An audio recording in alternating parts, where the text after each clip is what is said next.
Confiné dans l'un des plus beaux endroits de la planète, sur le papier ça pourrait prêter à sourire, mais à l'île Maurice, la réalité n'a rien d'une sinécure. Le territoire se remet sous cloche jusqu'au 25 mars avec des règles très strictes.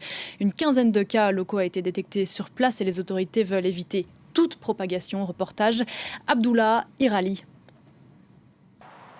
Du jour au lendemain, Rosil est devenue une ville fantôme. Cet habitant est désemparé en ce premier matin de confinement. Je ne savais pas s'il y avait un lockdown complet dans le pays. D'habitude, je prends le métro pour aller à Beaubassin. Et aujourd'hui, je ne vois pas ni métro, ni aucun autobus sur la gare de Rosil. Le pays entier est à l'arrêt. Cette autoroute, véritable fourmilière en temps normal, dévoile ce matin une autre perspective. Les policiers contrôlent tous les déplacements, même ceux de leurs collègues. Seule la police, les hôpitaux et une poignée de fonctionnaires sont en service, comme ce douanier, crucial pour assurer que le pays ne manque de rien. Si le conteneur n'est pas vérifié, éventuellement, il n'y aura pas de livraison. Et s'il n'y a pas de livraison, il y aura manque de produits sur le marché mauricien.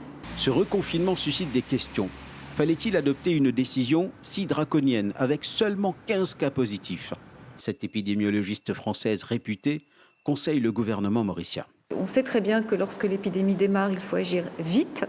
Notre but est d'essayer, on ne sait pas si on va y arriver, de contenir à nouveau cette épidémie comme nous l'avions fait lors de la première vaguelette que nous avons eue.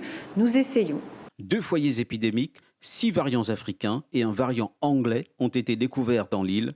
Maurice ne veut prendre aucun risque, surtout que les gestes barrières ne sont toujours pas bien respectés.